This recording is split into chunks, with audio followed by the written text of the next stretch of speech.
Hi, I'm CJ Galata, Director of Connected Living Memory Support here at Shell Point. Doctors are closing in on a blood test to screen for Alzheimer's disease and possibly other dementias.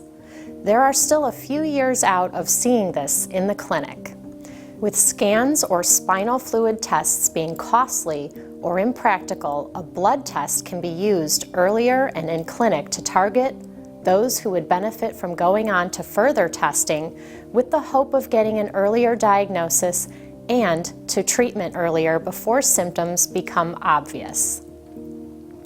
Researchers can intervene with clinical trials earlier with the use of a blood test, which could lead to a treatment plan that may be more beneficial for one's future and quality of life rather than waiting on a diagnosis.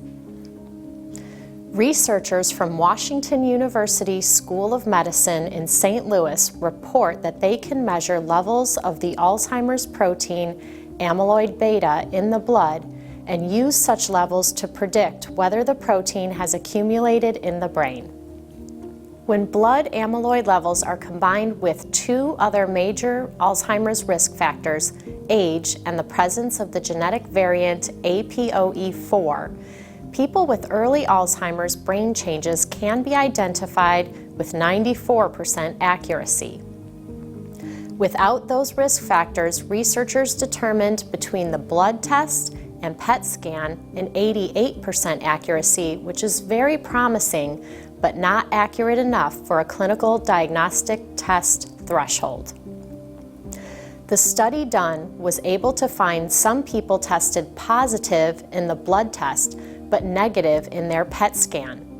But when given the scan about 4 years later, it was positive. This showed the initial blood test had flagged earlier signs of the disease missed by the gold standard brain scan. When screening an asymptomatic population for a prevention trial, you need to scan a very large number of people to pull out a percentage that would qualify for your study. Using the blood test and then determining who should go on to get the PET scan reduced the usage of the scans by about 2/3, saving money as each scan costs thousands of dollars.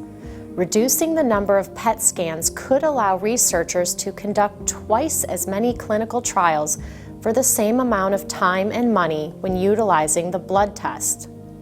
If the trials can run faster and more often, researchers will gain more momentum toward ending this disease.